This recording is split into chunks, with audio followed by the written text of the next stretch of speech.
It is time for the Scramble Podcast alongside my podcast and broadcast partner, three-time Heck Crichton Award winner and member inductee of the Canadian Football Hall of Fame, Chris Flynn. He's in Long Lake, Quebec.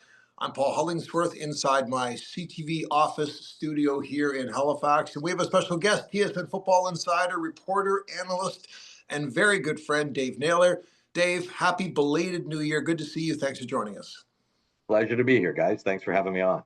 So let's break down. We have two games in the NFL this weekend heading into the Super Bowl. Start with the NFC. We have Washington versus Philly. Dave, I was saying last week to Chris before the game, I wasn't sure if Washington was that good.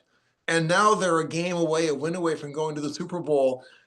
Explain Washington to us if you can, and sort of before Chris offers his thoughts, what are your thoughts on that matchup? Both these teams one win away from going to the Super Bowl. You know, I feel like I didn't spend enough viewing capital on Washington this season. I think, like, unlike in the Canadian Football League, where I literally for the first 10 weeks of the season see every single moment of every single game, in the NFL, you've got to be a little bit choosy. And so you kind of lean on teams that you think are going to be the ones we're going to talk about at the end of the year. You know, Detroit. You know, I spent a lot of time watching Detroit this year, and so Washington is a bit of a revelation to me because they were a touch and go playoff team. At the end of the year. Look, the numbers on rookie quarterbacks winning playoff games on the road are pretty daunting. And I think when you put it around the context of winning in Detroit, off that bye with all the momentum that was behind that team, I mean, it just seemed no matter who was going in there in week number one or the first of the divisional round, they were going to get spit up and chewed out. And, Jaden Daniels put on a show, and it's hard to fathom that this is the team that was picking second overall in the draft last spring. I think it's got a lot of people excited. Well, I think a lot of people are looking at it saying, if you can do that to Detroit, you can beat Philadelphia. And that's where I think there's a lot of energy kind of all of a sudden behind Washington and a lot of conversations going on now. And Chris, what do you think? Yeah, like Dave just said, the way Washington's going now, and I mentioned it last week, now they have a belief. It's all about confidence and belief. Now Washington believes they can win, and after beating Detroit, they're even more confident than ever, even with a rookie quarterback. But he's playing really well, and he's confident too.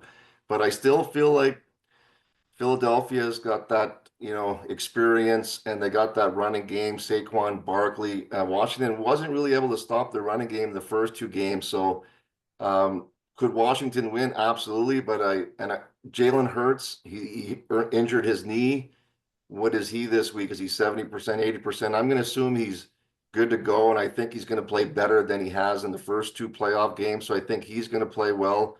Everyone criticizes a harsh word, but Philadelphia's passing game, but they haven't really needed it. I think the running game is gonna do really well. I think Saquon's gonna again be the MVP, and I think Jalen Hurts is gonna play better too. And I'm gonna go with Philadelphia in that game. Well, before we go ahead, I was going to jump on the question I have about that game is, if it turns into a shootout, can you keep pace in a shootout just off Saquon Barkley? Because they really haven't had much else. I mean, Devontae Smith and A.J. Brown have been, not a big part of their offense. And again, it's going to come back to defense making a choice, right? How much are you willing to sell out to try to limit Saquon Barkley? And then do you unleash, those two other players? But that's kind of the interesting thing on where Washington spends its defensive capital, and what they're prioritizing taking away. And you think it has to be Saquon Barkley. And if that's the case, then, those two highly paid, very talented receivers have to get going. Yeah, I think if it does turn into a shootout, that favors Washington. But Philadelphia, in their mind, they want to try to control the game and control the clock and not too many possessions. So, it's going to be a good game, even though there's not as much hype on this game. I think it's going to be a really interesting game for sure. I find my takeaway is this: in short strokes, I don't think Washington or Philadelphia are going to win the Super Bowl. We'll find out soon enough if I'm wrong. But to Dave's point earlier, teams of destiny have a way of congealing. So if Washington can win last week, they can win this week. If they can win this week, They could win the next game. So we'll see. They just sometimes teams find these sweet spots and they make themselves historic. And maybe we're watching a historic Washington team go on a miracle run. Here's the one thing I would say about the teams they've got ahead of them for a miracle run. These teams are battle tested, right? Detroit, sort of, but almost like trauma battle tested because of the way it ended for them in the playoffs last year. But Philly and either Kansas City or Buffalo, they're going to play teams that have lots of playoff experience. Philly went down to the wire in a Super Bowl. I mean, Buffalo and KC have gone back and forth. I don't need to speak to the dramatic games and important games that KC has played in. They're going up against a lot of experience, playoff experience, the next 2 weeks between now and them hoisting the Vince Lombardi. So let's shift to the AFC, which is probably the longer form conversation. First of all, Kansas City, 7th straight conference final, which is the conference championship game, which is absolutely amazing. That's a breathtaking stat on its own. Mm-hmm. Dave, I was saying last week to Chris, until they don't win the Super Bowl, I think they're going to win the Super Bowl. They just feel like the team they feel like back when Tom Brady and the Patriots, I had the same feeling about them. I had the same feeling about the Yankees in the late 1990s where they went on that three-peat. You just kind of had a feeling they were going to do it. Josh Allen versus Mahomes is a compelling matchup. Look, I know if I would guess, people watching this podcast are probably more apt to cheer for Buffalo. I know in the Maritimes there are a lot of Buffalo Bills fans. They are everybody's second favorite team, if they're not your first favorite team, it seems. I kind of want to will the Buffalo Bills past this, but tell me, what's reality going to look like this weekend, do you think? I think it is one of those games that's impossible to predict. When you look at the closeness of the games these teams have played, I mean, the last 3, 3-point win for the Bills at Arrowhead last December 10th. Then you have a 3-point loss, at home for Buffalo in the playoffs in January on a missed field goal. And then you have that spectacular game in November while, we were a bunch of us were out in Vancouver for the Grey Cup, and that game was going on simultaneously. I mean, you just look at those 3 games and try to tell me who the best team is.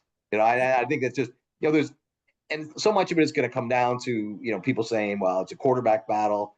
But I mean, I don't know if you've seen the numbers that Josh Allen has actually played better in the playoff games that they've lost to Kansas City than he has in the regular season games that they've won, if you go by stats, right? So it's so many elements go into this one. Here's where I think Buffalo can win, okay? I think they have more two-dimensional offense. I think they can go any way the game. There are multiple ways, depending on how the game script goes, Buffalo can adjust. And we saw it last week, 127 yards throwing from Josh Allen with no apologies, right? They can play that kind of game. They can play the other kind of game. They can throw to their tight ends. They can throw to their wideouts. They can throw to their backs, or they can barely throw it at all. I mean, it's just, and then you've got Josh and I feel like Kansas City, I mean, for the love of God, somebody's got to stop Travis Kelce, right? And I say that after covering the AFC Championship game last year, where he was like 10 of 11 targets, against the number 1 defense in the NFL. Certainly Buffalo's got to figure that out if they can. Nobody has. But I think, I feel like there's a more of a multiplicity, more of a diversity in Buffalo's offense. And I think they're harder to anticipate. Like, we know right now that Travis Kelce is going to lead the Chiefs in targets by a mile. Whereas on the Bills, it's probably going to be Khalil Shakir. And he actually had a disproportionately high percentage of their win over Baltimore.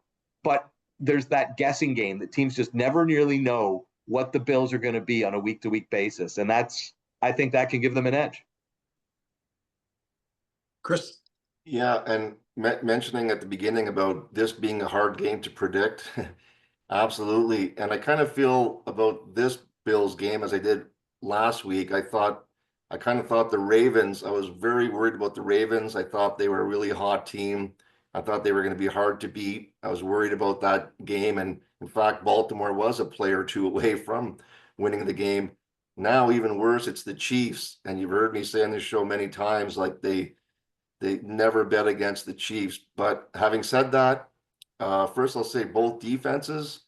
Bills defense is actually playing a little better, playing better than they did the last end of the regular season. They haven't been playing great, but they've been playing decent, playing better these last couple of playoff games. And the Chiefs defense, everyone talks about Mahomes and Kelce and Reed, and deservedly so, but their defense has been a big key to their Super Bowls that they've won. So Buffalo's playing against a very good defense, but I think it's going to come down literally to who has the ball last. And I feel like, as a former quarterback watching quarterbacks, I feel like Josh Allen has what it takes to march down and win at the end of the game. And that's what it might come down to. And I'm kind of predicting Buffalo, but / hoping for Buffalo, kind of like last week. And I think it's going to come down to who gets the ball last. It's going to be Buffalo, and Josh Allen and the Bills are going to march down and win it at the end of the game. So that's what I'm predicting / hoping for. And Dave, let me jump on that. I want to ask you about the Bills because this is the team you cover closely, you know a lot about. Chris mentioned a second ago, the Kansas City Chiefs, for all the talk about, Mahomes and Kelsey, their defensive play is part of their identity. Mhm. Take Josh Allen out of the sentence. The identity of the Buffalo Bills, excluding Josh Allen's presence, is what? Give me a secondary identity for this team. Selflessness. And I know that sounds like a cliche, every team wants to be a team, okay? But here's the best example I'll give you of that. And it's really interesting because when they added a guy like Amari Cooper, I don't know much about Amari Cooper. I know he played at Alabama. I knew he was in Dallas. I knew he still had productive in Cleveland, but I didn't know anything about his personality. But he's like the typical diva receivers, right? Who, if they're not getting their targets, the body language starts to change, and there's the cryptic comments and tweets and all that. This guy is the opposite, and he fits the Bills so much that way. And here's the great example I'll give you. In Detroit, when they put up 44 points on the Detroit Lions, right? Number of targets for Amari Cooper, 0. And that is something that, if that had been Stephon Diggs, we wouldn't have been talking about the 44-42 win. We would have been talking about what's going to happen because Stephon Diggs didn't get his targets or didn't get any.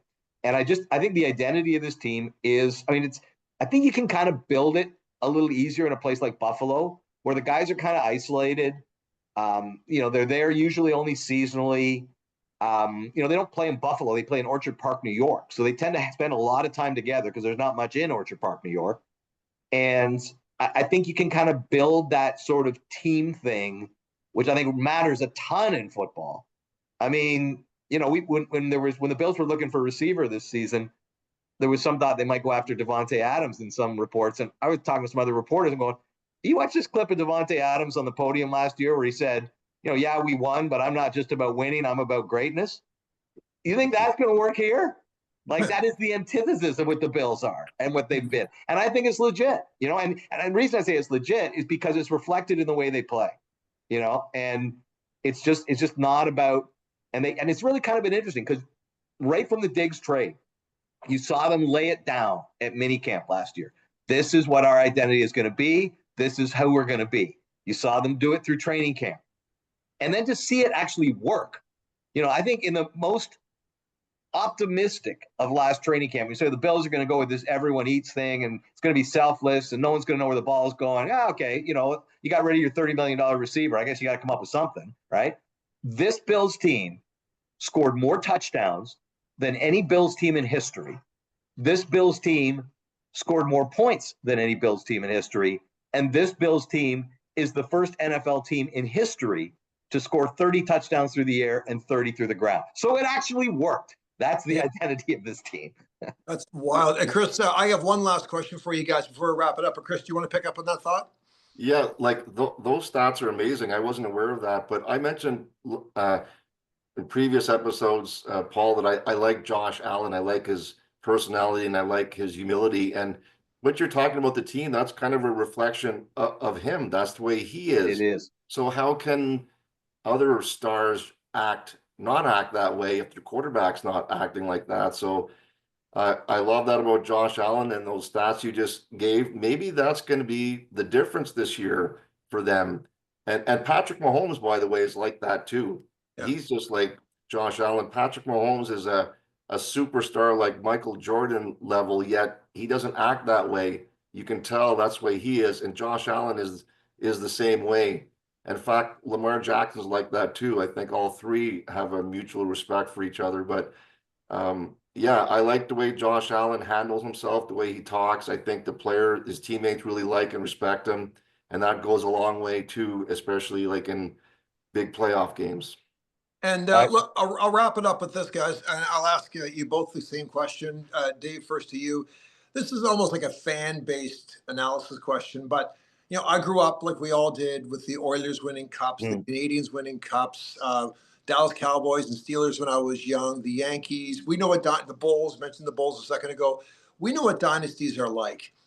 Let's forecast over the next couple of weeks. What's better for the game? To really cement this KC dynasty even further and put this team on a Mount Rushmore of dynastic teams, or have the Buffalo Bills or another team break through and knock them off and have that be the story? Is there a preferred storyline here when it comes to the history of the moment? I mean, I think there's definitely Chiefs fatigue, right? Because 7 AFC championships. That's kind of what I'm getting at. And I don't know if seeing, and it gets to like the point like it is with the Patriots. I don't know how seeing Super Bowls, 5 and 6 or what do they get to 7? They get to Well, Brady got to 7, but they get to 6. Yeah, 7 got 7. Yeah, that's right. So, but I don't know that like you get to a certain point, it does feel like you're watching the same movie, and so I think that's what most people want. I feel like they want to have fresh blood in this game. That's and I certainly do. Just again, I think the Bills are an organization and a fan base that has waited a long time for something like this, and I don't mind saying that. I hope Buffalo wins on Sunday, not for reasons because I'm a Bills fan. I just think they've had so much greatness and done so many things right that they deserve to get to a Super Bowl. And you can say Josh is 28 and lots of other times. Well, he's 28. He's right in the heart of his prime, right? And he's been injury-free his whole career, pretty much. There's no guarantees of that in the future. This is the time. I'm inclined to agree with that. Chris, what do you think? Yeah, and say you mentioning the Patriots, the Chiefs are just like the Patriots were. And I never hated the Patriots. I never hated Tom Brady. But I remember when they were playing the Eagles in the Super Bowl, and the Eagles had never won. And did I need to see the Patriots win another Super Bowl? No, I really wanted to see the Eagles win, and they won, and that was an awesome game. Remember the Philly special? And now it's the same thing. I don't dislike the Chiefs. I really like Mahomes, and I like Kelsey. I like Andy Reid. I like the Chiefs, but do I need to see them in another Super Bowl or win again? No, definitely not. I'd like to see a new team like Buffalo win. I remember their 4 Super Bowls losses, and they've never been back to the Super Bowl since then. So I'd love to see them win this game and get to the Super Bowl in a few weeks. And I think most people would like to see that too. I've had plenty of painful moments as a fan and a mediocre athlete. I can't process what it's like to be a Buffalo Bills fan knowing your team lost those 4 Super Bowls. So I'm with you. That's just the pain of that just must be unspeakably sad and frustrating for fans. So, all right, guys, we're going to wrap it up there. Dave, can I give you one little thing to watch for the game? I'm going to give you one thing. Please do. Yes, give you one thing. I was just thinking about this. And I literally just thought of this as we're on here, but a lot has been made of the fact that these teams, the ball security of these teams is like historic. And when I dug into it a little bit this week, since the Bills and the Chiefs played on November 17th, since that time, the Chiefs have not turned the ball over at all, and the Bills have turned it over once. So what I'm going with this is that it's not a game where you can assume you're going to get a turnover from the other team, okay, which is going to make every turnover that much bigger. And here's what else it's going to make bigger. And this is just my little, maybe this will come to fruition, maybe it'll be meaningless. The coin toss is going to be huge because the only way to get an extra possession in football without a turnover is to play the middle 8, right? The final 4 minutes before halftime and the first 4 minutes out of halftime. And the Bills almost played it to perfection last week against Baltimore. They did the part before the half, then they ended up punting on their first 2 possessions. But if the team that wins the toss, takes the ball off the opening kickoff, if they can score before halftime and then, change field position or score again after halftime, I think this is going to be one of the biggest coin tosses in NFL history. I'll mention too. Yeah, I'll just mention too. I think it'll be a lower scoring game than people think, but it's all about turnovers. Like Washington had 5 turnovers or got 5 turnovers from Detroit last week. I don't know if they're going to get 5 turnovers again this week against Philadelphia. But with Kansas City and the Bills, it's going to be, to me, it's going to be the turnovers. It's going to be that one turnover in the fourth quarter that's going to make the difference. Because as you just pointed out, neither one of them ever turned the ball over since November. So that'll be that's the big stat of the game. Also, I think will be the turnover battle. We are looking forward to both games. Dave Naylor, thank you for joining us. Always good to see you, and very grateful that you're squeezing in time before you hit the road and cover some football. Thanks for being with us. Hey, my pleasure. Thanks for having me on, guys. This was fun. All right, this is another episode of the Scramble Podcast. For Chris Flynn, I'm Paul Hollingsworth. Thank you to Dave Naylor. Enjoy the football this weekend. Thank you for watching. We will see you soon.